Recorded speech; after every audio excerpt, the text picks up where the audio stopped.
A very warm welcome to you. Thank you for joining us on Nationwide today, reaching you live on the network service of the Nigerian Television Authority. I am Ruth Aguela. We'll begin on a security note. The Office of the National Security Advisor is sensitizing Nigerians on the National Security Strategy 2019 document, recently launched as a roadmap and antidote to emerging security challenges. Defense correspondent Ismail Musa reports. Nigeria has been contending with internal and external security threats, thereby affecting her socio-economic growth and development. That necessitated the development of a national security strategy in 2014. The document, with inputs from different ministries, departments and agencies, provided a roadmap to addressing security threats, which was reviewed and relaunched recently by President Muhammadu Buhari.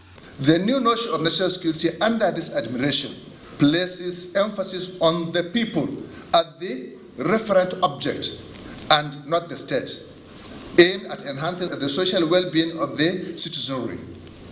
This strategy, therefore, underscores the need to address the socio-economic concerns such as corruption, which breeds poverty and unemployment, insecurity, and the diversification of the economy, which are the three key objectives of this administration. The task before this platform is to explain delegated responsibilities of ministries, departments, non-governmental organizations, traditional institutions, and the civil organizations to enhance implementation and the success of the strategy. Most government documents, sometimes it's easy to read if it's legal or educational. But when it comes to this particular document, it's a combination of many things. It's a bit thick, dense, academic. The document is subjected to periodic review based on emerging security challenges. In Abuja, Ismail Musa, NTA News. And still on security, in continuation of Operation Rattlesnake, the Air Task Force of Operation Lafia Dole has neutralized some Islamic State of West African province fighters at their hideout in Kolaram on the fringes of Lake Chad in the northern part of Kaduna State. In a statement by NAF Director of Public Relations and Information, Air Commodore Ibikunle Daramola, the operation was executed on 14 December 2019, following credible intelligence reports indicating that some of the ISWAP leaders had assembled for a meeting in one of two buildings at the center of the settlement. The Nigerian Air Force jets dispatched by the Air Task Force to attack the location scored accurate hits on the target building completely. And we're not done with security matters. Civil society advocacy groups for the defense of human rights and democracy have commended President Muhammadu Buhari for his transparency and prompt responses to security threats across the nation. Now, the groups, during a media briefing, disclosed that some advocacy groups are frustrating the efforts of the present administration in tackling insecurity, hence the need for security agencies to be alert. Let's hear from Elizabeth Omoriye. Nigeria, as a sovereign entity for 2 decades, has witnessed uninterrupted democratic rule. Today, there's an overwhelming increase in civic and democratic space as seen in citizens' participation in governance. As the government intensifies efforts in tackling insecurity across the country, an upsurge in irresponsible mass mobilization to cause civic unrest has been detected by some advocacy groups in their recent meetings in Abuja. There have been tickets of falsehood flying in the air, people trying to blackmail the security agencies, to tarnish the image of the security agencies, lower their guard so that anarchy can fester. As civil society groups, we have come to call on those anarchists to desist from such. They, however, called on the National Human Rights Commission not to defend criminals under the guise of human rights, as no nation would tolerate any act of sedition and orchestrated violence to disrupt governance. They also lauded the efforts of the Department of State Service, the Nigeria Police, and other security agencies in fighting crimes and advocated more powers for them to tackle emerging threats. In Abuja, Elizabeth Omori, NTA News. And away from security matters, the Vice President of Liberia, Senator Jewel Taylor, says Africa and its leadership should execute humane policies and activities that will propel the people to accomplish great developmental strides for themselves and the continent. Mrs. Taylor was speaking while flagging off the third and final dry run of the 2019 Calabar Carnival with its theme, Humanity. Paul Abel has all the details. Africa is a land of diverse cultures with a strong ethical belief for respect and value for human lives. But in the recent times, frequent xenophobic attacks and the ill treatment of many young Africans who troop in their numbers to seek greener pastures within and outside the shores of the continent is raising lots of concern on the growing situation in the continent. The 2019 Carnival Calabar, with its theme, Humanity, is an opportunity to right these wrongs in the continent. And the Vice President of Liberia is quick to change the impression for good. Africa wants, that's what the young people want to hear, that their countries will take care of them, that they will not have to go across the seas and die in the rivers, that jobs will be provided when they finish school. So this is what this story is this year, taking our humanity back and behaving as if we are humans and not as animals. Let us start the agenda setting of putting humanity at the forefront of all our endeavors, be it business or politics. If humanity is your key goal, you'll be a better human being. Others also comment. And I think it's a fantastic theme. I wish the whole city, the whole world to unite behind it and only look for positive things ahead. Enjoyed myself today. It's been wonderful to watch. Being in the atmosphere has been wonderful. And it's a blessing to humankind. The final dry run was also used to showcase the Bikers Carnival, setting the stage for the main event slated for 28 December 2019, where the world comes alive in Calabar as always.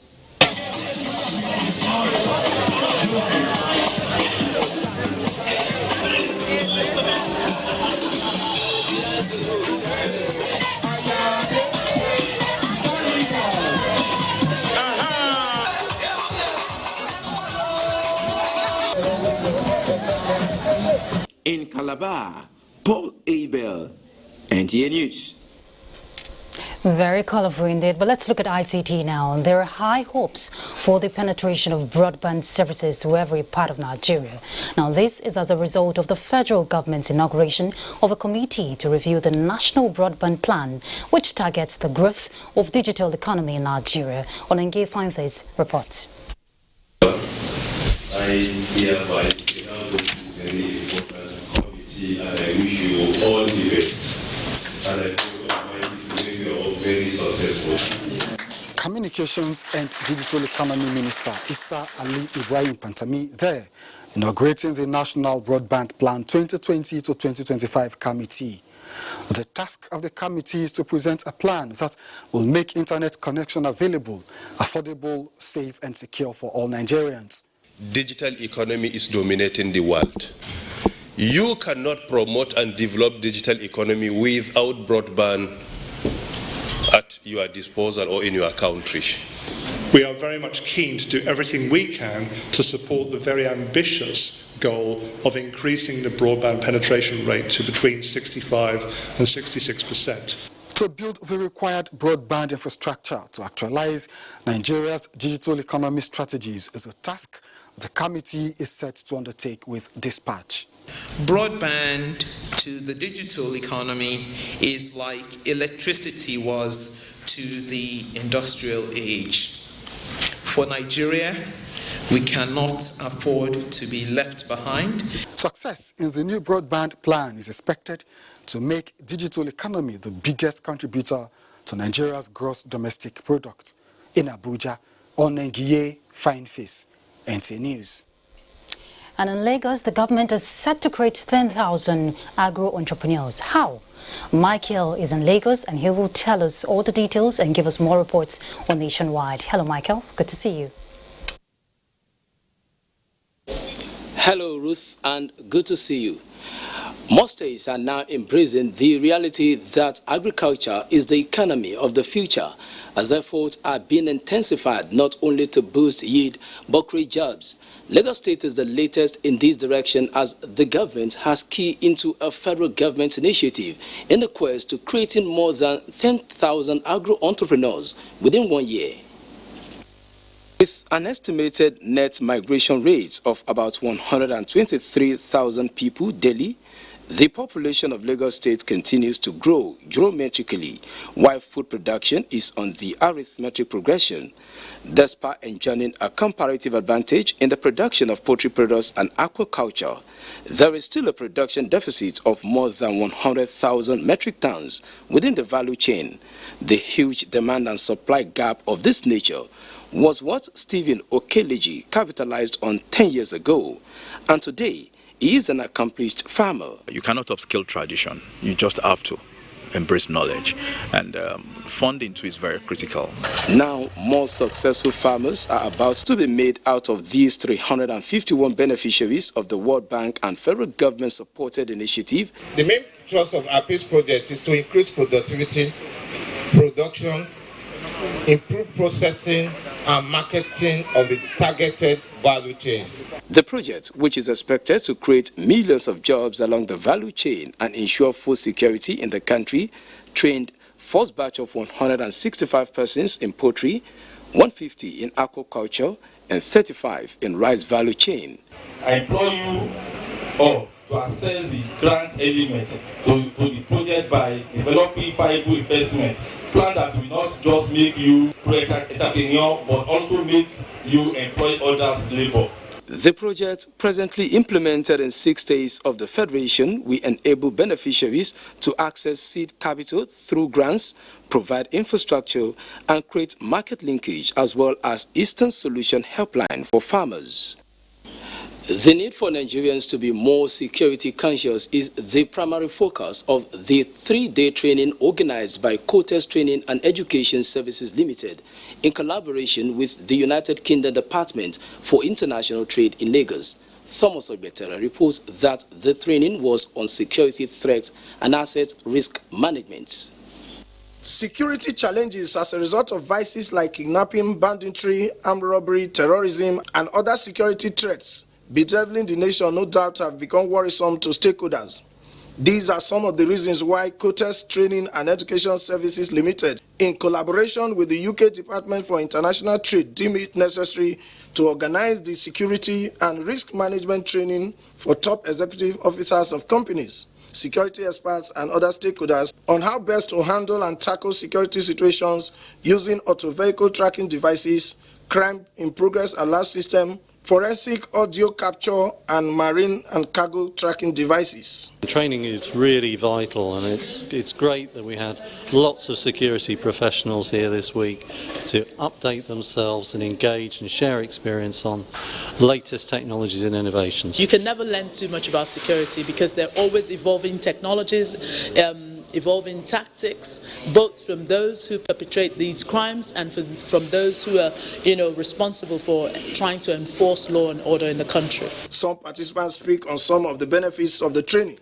We have, from what we know, better understanding on how to manage our people, how to identify these risks. There should be more awareness of this type of training so that the public will know and public should be able to be part of it. Certificates of participation were presented to participants by the country director of the United Kingdom Department of International Trade. In Lagos, Thomas Ogbetere, NTA News. The Federal Competition and Consumer Protection Commission, FCCP, is collaborating with various key players to ensure consumers' rights are protected and get satisfaction for money expended on services across board. The Chief Executive Officer Babatunde Irukera at a forum in Lagos said new plans are underway targeted at fulfilling the mandate of the Commission to Nigerians. Dotun Ogunyemi reports. This gathering is all about protection of Nigerian consumers and how to guard against unfair business practices which can prevent and breach competition in the nation's power market. How efficiency could be promoted to build a viral economy was also key to the forum. a partnership for an improved market, demonstrates the reality of how much more we can accomplish, both for business and for regulator, and most of all for consumers when we work together with the associations. The Chief Executive Officer pledges to enthrone equity among major players, promising more enforcement of laws guiding the operators of the Commission in 2020.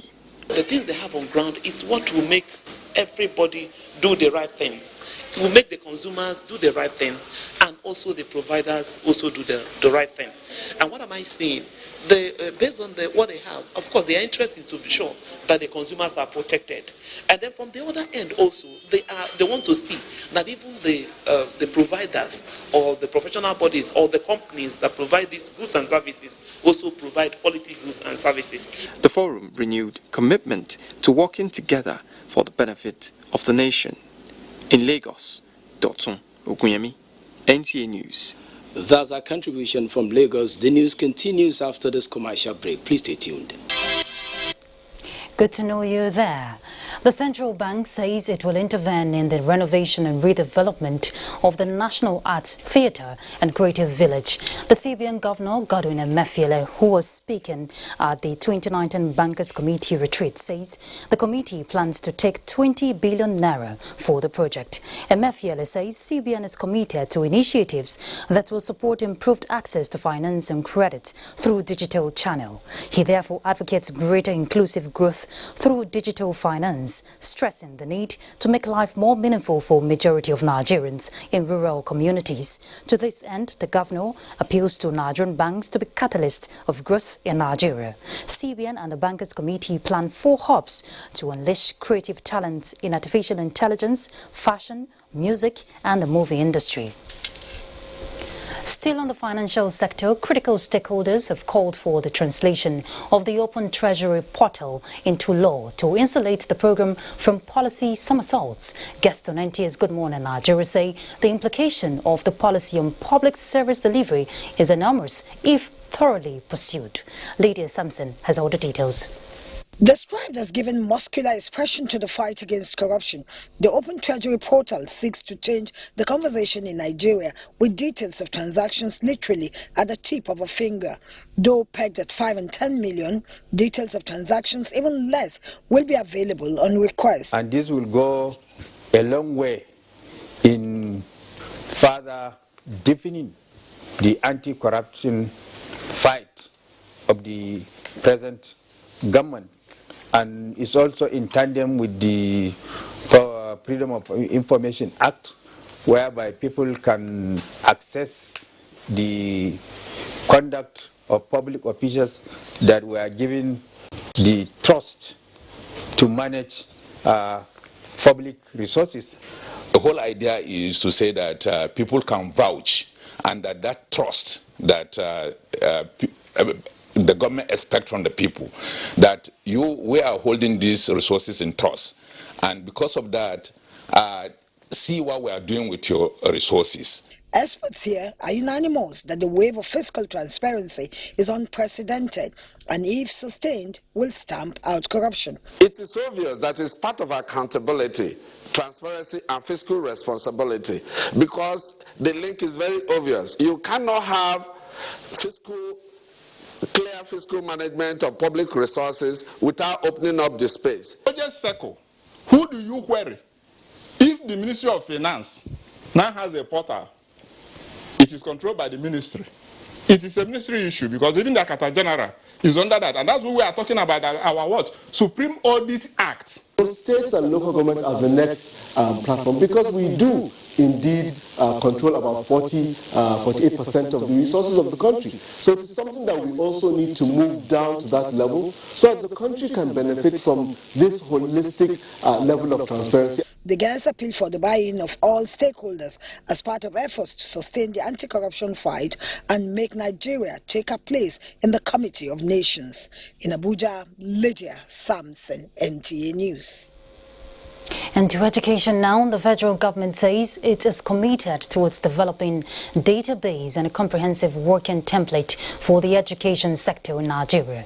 The Executive Secretary of the UBEC Board, Hamid Minister of Education Adamu stated this while launching the 2018 National Personnel Audit Report. It's key to the realization of the objectives of the ministerial strategic plan, because everything ultimately depends on it, since without data you cannot plan anything. As Dr. Adekola said, you cannot know what you cannot measure, and nor can you improve on it.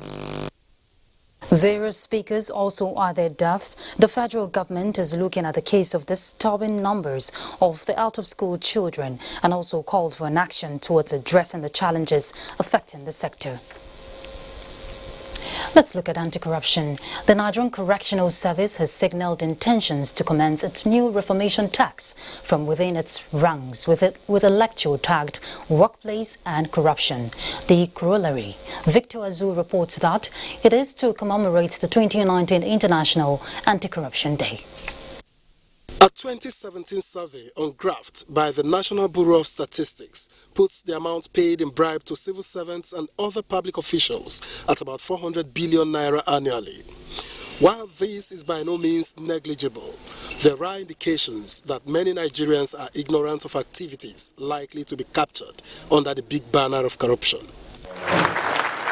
This lecture by the Nigerian Correctional Service to commemorate the 2019 International Anti-Corruption Day is therefore an attempt to shed more light on the subject, with a representative of the Chairman Independent Corrupt Practices Commission delivering the lecture. Where you have systems that are having loopholes, the corrupt individual will exploit these loopholes to their advantage. A drama skit by pupils of the Correctional Service Staff School shows efforts by the service to catch them young.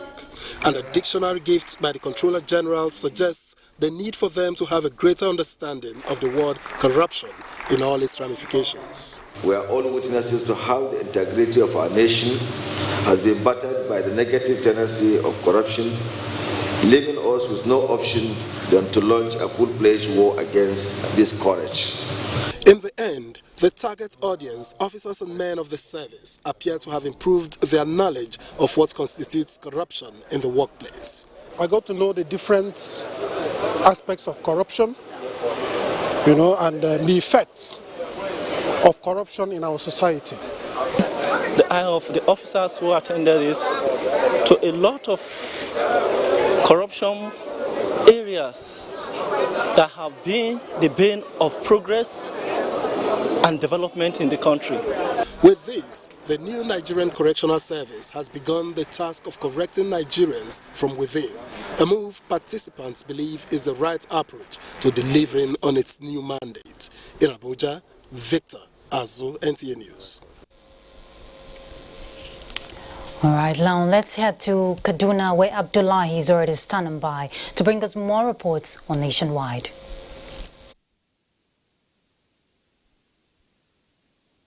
Thank you for joining us here in Kaduna, Ruth.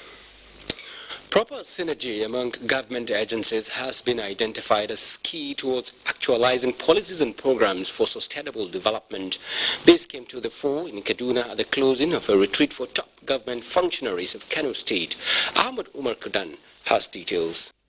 Kano is a leading state in northern Nigeria with high number of out-of-school children.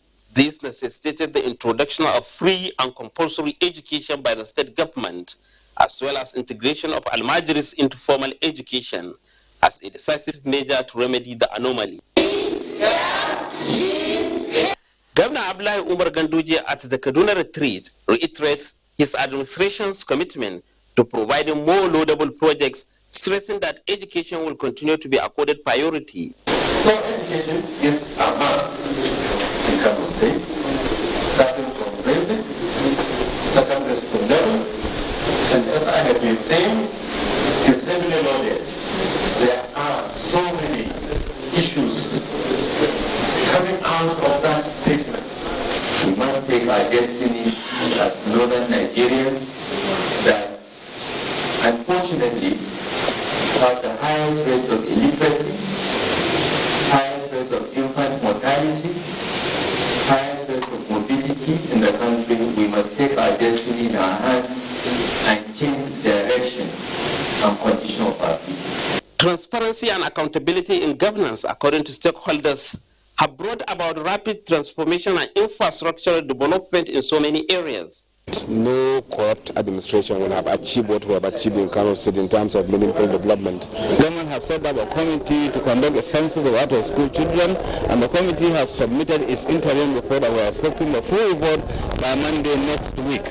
These key players in implementation of Kano State government's policies and programs are expected to utilize the knowledge acquired at this retreat for rapid socio-economic development of the state. In Kaduna, Ahmad Umar Kudang, NTA News. On to defense matters now. The vision of Chief of the Air Staff in repositioning the Nigerian Air Force into a highly professional and disciplined force is becoming a reality with the graduation of additional 50 medical personnel who are expected to add value to healthcare delivery in the service. Muhammad Umar Ajingi reports that the personnel were trained at the Nigerian Air Force School of Medical Sciences and Aviation Medicine. His report. 50 medical personnel from different units of Nigerian Air Force after a one-month training for enhanced service delivery in critical areas of hygiene, dental, medical records, and X-ray, among others. Sergeants Iben and Bisola, who are among the graduates, believe that the course is a real opportunity. Has actually added value and enhanced our knowledge towards our healthcare proficiency. As we're going to our various units, we promise to give more of our best, the best of all, to the services in order to promote Nigerian Air Force as a whole. Commandant Nigerian Air Force Training Command Kaduna, who was represented, says the school will soon upgrade some other courses to meet the medical needs of the service. Currently, the Nigerian Air Force is relied upon for effective service delivery, especially in the fight against insurgency, terrorism, as well as pursuit of other national security objectives. With this training, more is expected from Iben and Bisola, among other personnel, in ensuring quality healthcare delivery in the Nigerian Air Force. In Kaduna, Muhammad Umar Ajingi, NTA News.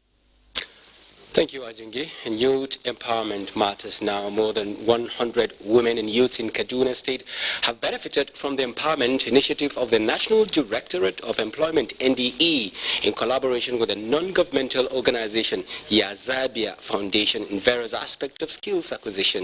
Let's now join Amina Saidu, who was there. These are youths and women drawn from different areas of the state. They are gathered here to receive skill acquisition materials in preparation for training. I am highly delighted to be among the beneficiaries that Allah include me and Hajjah to get such golden opportunity to participate actively toward my overall development of my life and my family as well. Continued efforts for sustainable development among women and youth through job creation inform the partnership between Yazabia Foundation and the National Directorate of Employment. It has taken place. We are going to start with 100 people, but as I'm telling you now, I have over 100.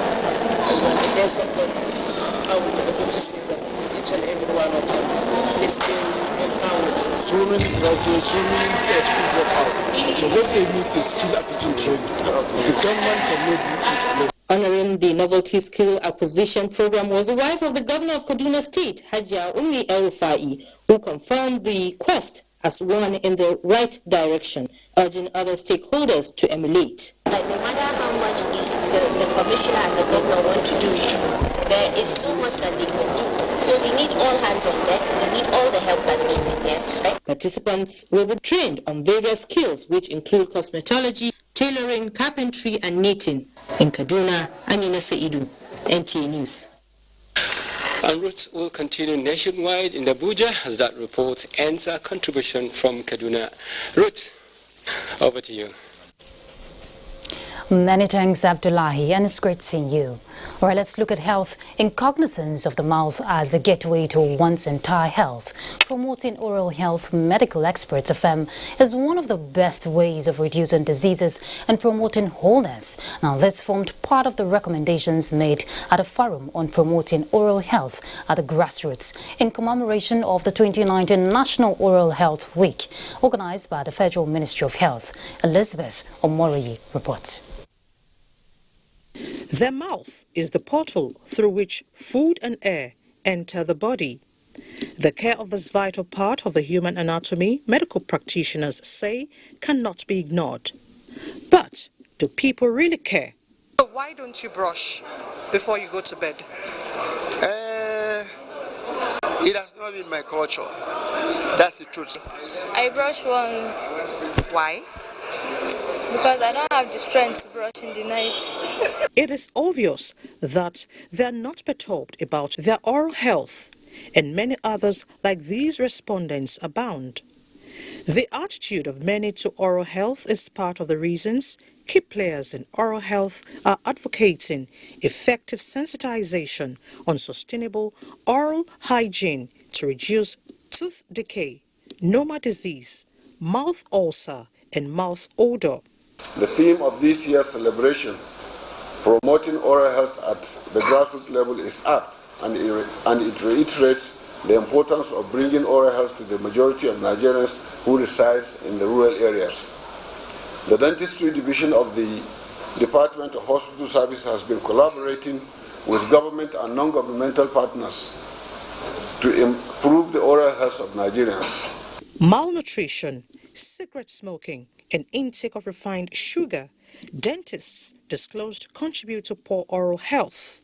Where we have sugary substances that we have ingested before sleeping, being left on the surface of the tooth, the bacteria will ingest, digest on them, and then release end products that destroy the surface of the tooth and resulting to what is properly people know as holes, and we call it cavities as well. Dentists, however, recommend regular dental checks and proper diet to promote oral care. This, they say, is crucial, as germs will give you out if you don't. In Abuja, Elizabeth Omoriyi, NTA News. All right, away from health, the area where menial labor and suffering are associated with famine in some rural areas in the country will soon fade out with the intervention of the National Agency for Science and Engineering Infrastructure, NASANI. The latest beneficiaries are the people in Karu local government area of Nasarawa State, as the agency is set to deploy its locally developed modern equipment and machines to revamp farming within its rural communities. Let's hear from Justin Bem Umyi. As part of the collaboration between the agency and Karu local government, NASANI will train farmers on how to use the farming equipment and machines to increase their productivity, while the youths in the area also will acquire new skills to create jobs and wealth rather than looking for employment.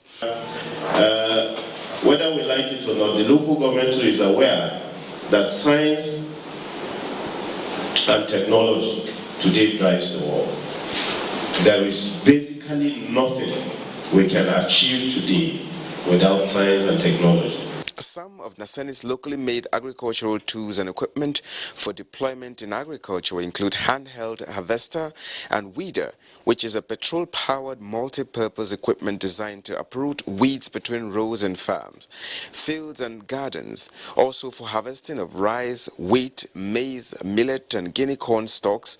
NASANI has developed the Magami multi-grain thresher, a post-harvest processing machine for separating grains from harvested dry plants. The cassava grater, handheld water pump, manual rotary drilling rig for boreholes were all developed by NASANI and also targeted to intervene in agriculture in the rural areas. Aspects of job creation, social amenity, provision, security are all the things we have discussed. It is within the mandate of NASANI to also provide these services, but doing it in collaboration with the local government that they know exactly what are the challenges will be more meaningful. Meanwhile, Nasani has donated 7 primary science kits to Karo local government for distribution to selected primary schools within the area, as the teachers who will handle the science kits are to be trained by the agency. Justin Bemunyi, NTA News. Let's head to Enugu now to join Mina for more reports making rounds over there. Hello, Mina.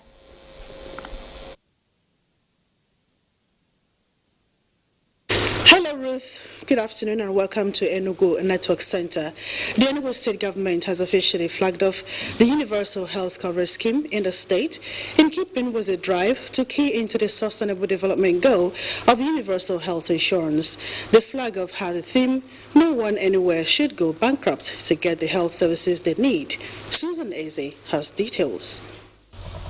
It was symbolic that the flag off of the scheme coincided with the World Universal Health Coverage Day. Governor Ugwanyi, though represented by the Secretary to the state government, breezed in briefly to identify with the event, underscoring the government's commitment to having its state-owned health insurance scheme.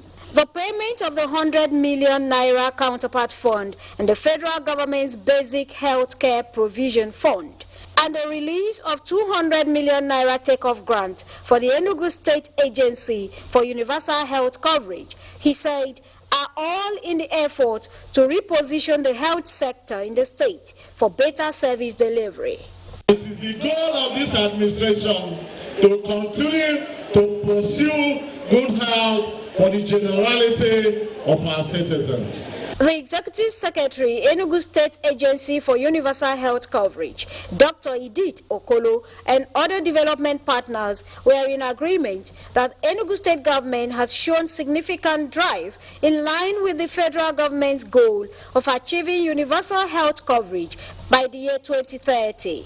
Achieving universal health coverage is one of the health-related targets of the Sustainable Development Goals, SDGs, adopted by the world in 2015. In Enugu, Susan Eze, NTA News. A rehabilitated and upgraded eye center and a crèche has been inaugurated by the General Officer Commanding 82 Division, Major General Lasisi Adeboye, and the President Nigerian Army Officers' Wives Association, 82 Division Chapter, Rashidat Adeboye.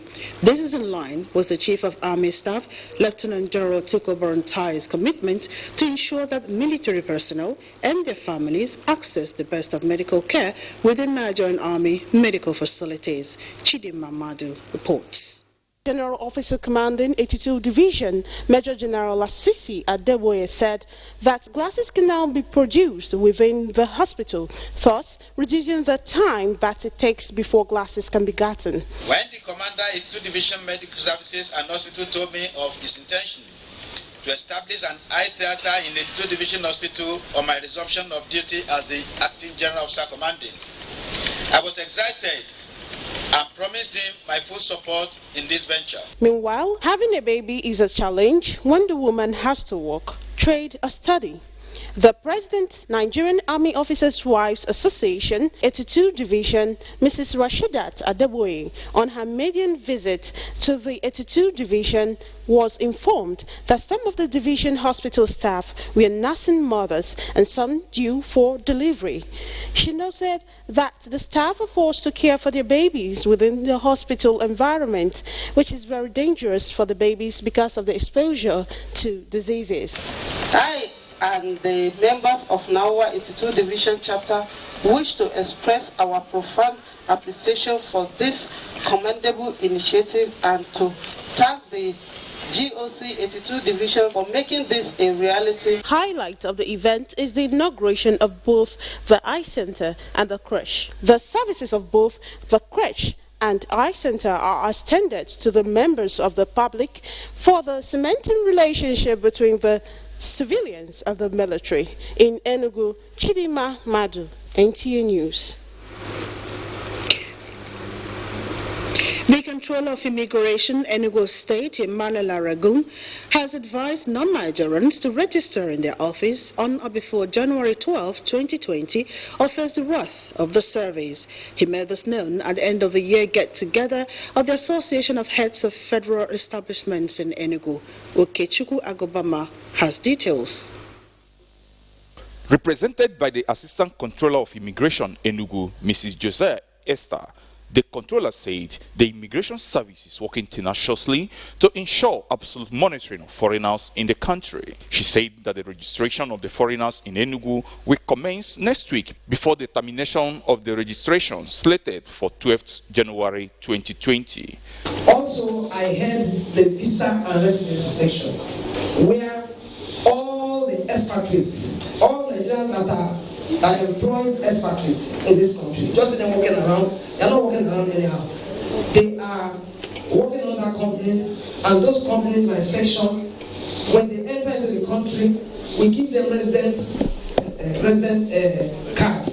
The chairperson Association of Heads of Federal Establishments, AFE, Enugu State, Mrs. Lucy Ijeta, enumerated the achievements of the association since they took over the affairs, especially the efforts with the state government for the allocation of lands at the highly discounted rates to members in the state. Commend the teamwork of my executives and also the committee, the various committees, without support. This end of year party couldn't have been a success. So they are the major source of success that we are able to have today. The Zonal Director, NTA Enugu Network Center, Chief Benny Modi, also emphasized on the need for the association to improve so as to influence other associations. I think regular contact with the different establishments is very necessary. Keep them updated with what's going on so that they have a robust program when they finally meet, like they are meeting now. Awards were presented to some members that have retired and transferred. High points of the event were the unveiling of the 2020 calendar and cutting of Christmas cake as the Zonal Director NTA Enugu Network Center proposed a toast that thrilled the girls. The mission of the establishment is to create a forum for the promotion of unity amongst all federal government establishments in Enugu State. In Enugu, Okechukwu Agobama, NTA News. And that's a bit from Enugu. It's right back to you, Ruth, for a continuation of Nationwide. Many thanks, Mina, and welcome back to Abuja. The fight against gender-based violence is a fight for all segments of the society. Well, so says the wife of Abia State Governor, Nkechi Ikpeazu. This was when she played host to key players at a meeting where deliberations centered on the issue at the government house, Umaya. Chidinma Tase has the report. It was an evening of glees, soft lights and music, but powerful voices of women united on a common front to put an end to the recurring problem of violence against women and rape. Tagged Orange Your World, the program was organized by the Vicar Hope Foundation, the pet project of the wife of the Abia State Governor Nkechi Ikpeazu, and had in attendance key stakeholders in women empowerment, including female judges, the National Council of Women Societies, members of FIDA and NGOs. Founder of Vicar Hope Foundation, Nkechi Ikpeazu, called on all well-meaning Nigerians to say no to rape, pointing out that the strongest weapon against it is by speaking up. Everyone here has a role to play. Everyone here is carefully selected because you are influencers and game changers. So go to your communities, your offices, places, and contribute to the discussion. If we will take this home during town hall meetings, during August meetings, convey the message, try to sensitize the people. The high point of the evening was the unveiling of helpline for victims of rape and sexual abuse. In Umuahia, Chidinma Tase, NTA News. And from Umuahia, let's head to Maiduguri to find out what news is trending there as we joined Abubakar. Hello, Abubakar. Hello, Ruth. and thanks for joining us in Maiduguri. The government and people of Nigeria will cherish heroes of neighboring countries such as Chadian forces that have cooperated in the fight against Boko Haram insurgency. Minister of Defense Major General Bashir Salihi Magashi, retired, stated this when he visited troops on the front line at the headquarters of Sector 3 Operation Lafia Dole and Multinational Joint Task Force in Manguno Town, Borno State. Naomi Aboku has the rest of the story. Manguno Town, headquarters of Manguno local government area, is strategic to the Nigerian army, being a gateway to other towns of economic potentials such as Baga, Kukawa, Guzamala, as well as Mobar in northern Borno. Kanasar cantonment in Manguno has for long, even before the Boko Haram insurgency, was established to safeguard the economic viability of the areas and currently houses Nigeria and Chadian forces engaged in counter-insurgency operations. Nigeria's Minister of Defense, flanked by Chief of Army Staff and other top security chiefs, were received by the sector commanders as well as commanders of the Chadian forces. The minister was briefed behind closed doors on the counter-insurgency operations, stabilization efforts, including resettlement of communities. While addressing the troops, Major General Bashir Magashi noted that they remain the most valuable asset in protecting the country's integrity and security. We really intend to bring an end to this Boko Haram issue, and God willing, we'll make it in no distant time. The Minister of Defense also stressed that the federal government will do all in its power to provide requirements for improved operational efficiency. He also assured the troops of better welfare and motivation for a safe return to their families and wished them Merry Christmas and Happy New Year. In Maiduguri, Naomi Abu, NTA News. Borno State Governor Professor Babagana Umar Zulum has assented to the bill establishing Borno State Agency for Coordination of Development and Humanitarian Response. The occasion took place at the Government House, Maiduguri. Mohammed Ibrahim now reports. The establishment of the Borno State Agency for Coordination of Development and Humanitarian Response is in line with the desire of the present administration to put in place institutional mechanism to regulate activities of humanitarian and development partners to avoid duplication. Borno State Governor Professor Babagana Umar Zulum says, to empower the agency, among others, review and approve work plan of all humanitarian and development partners in the state in line with the state government's stabilization objective. Speaker Borno State House of Assembly Abdulkarim Lawan said the House Committee for Humanitarian Affairs sought public opinion and inputs of all critical stakeholders and reflected same in the bill before passage. In Maiduguri, Muhammad Ibrahim, NTA News.